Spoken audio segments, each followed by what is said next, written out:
ઈશ્વરચંદ સ્વામીના કેટલાય મંદિરોનું કામ છે, એકલું આ અક્ષરધામ નહીં, પણ અક્ષરધામમાં ફોકસ વધારે.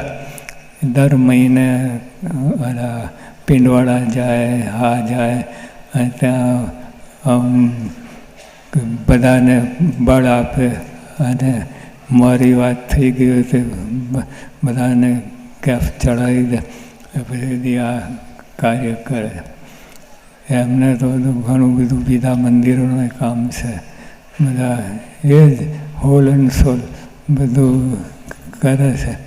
અમારી સમિતિ છે, પણ મુખ્ય આ છે, એ બધા બધું કાર્ય કરે છે. એટલે પણ બધે 25 વર્ષ આમ એમના મનમાં એટલી શ્રદ્ધા છે, બધે 25 વર્ષ મારી વાત કોઈ દિવસ કરવાની નહીં એવી. એટલે આપણે પણ બધા બળ રાખીને હિંમત રાખીને